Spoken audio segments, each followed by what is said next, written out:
Okay, so I'm a dad of two, and I love taking pictures of my two little boys.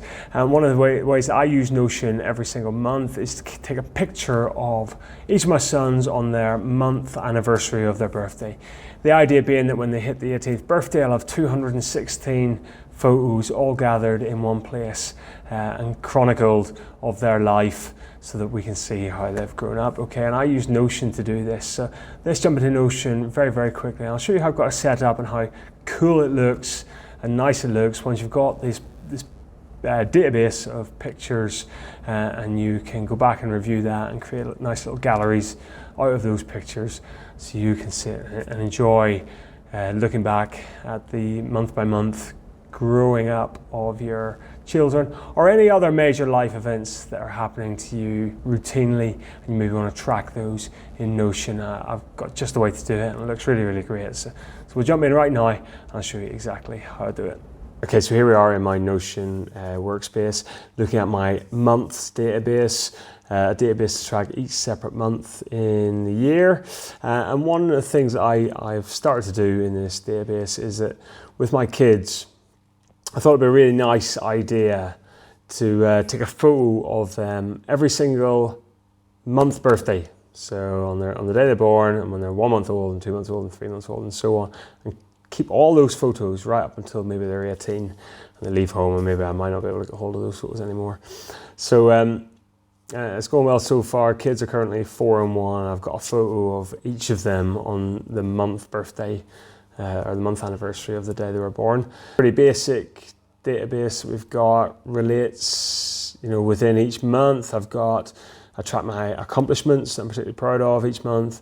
I track the weeks, which within each of the months. And for example, those weeks are where I do my weekly review.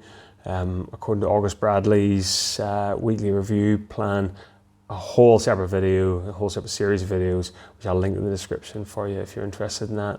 And then the dates, include the dates of each of the months, just so I can order the months according to those dates.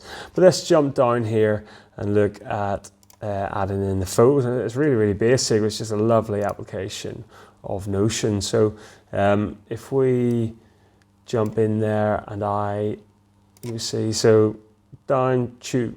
created a column. Photos 216 for 18, 216 photos for 18 years, and it's a type, the property is files and media.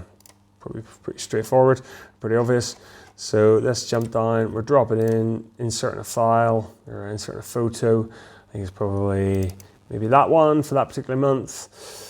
Dropping those in, and the photo loads in. And what that allows us then to do is to create this gallery view, where we can then see all of those photos each month that we've uploaded against that month.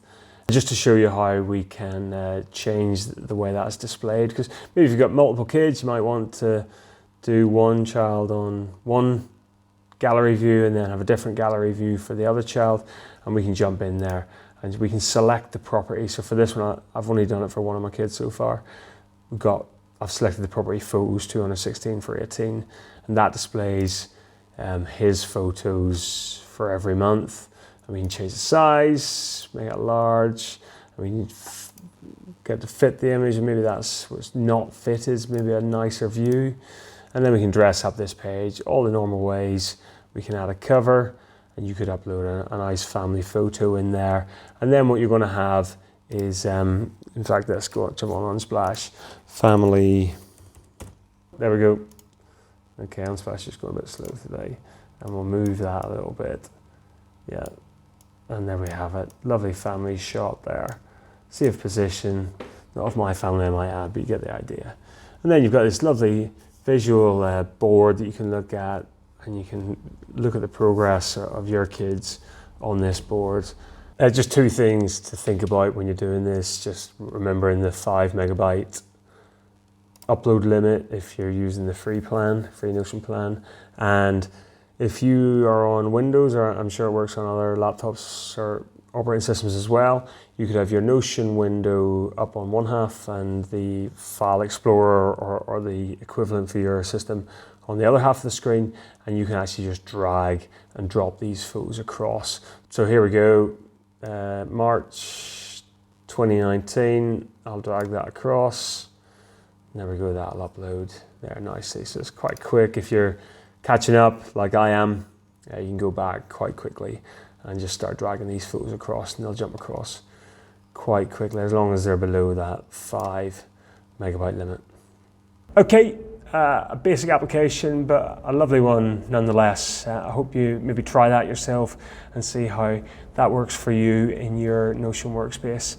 Thanks a lot for watching Notion for Teachers. As always, I'm Andrew. Hit subscribe and the bell icon and you'll be notified when I'm dropping new videos every single week.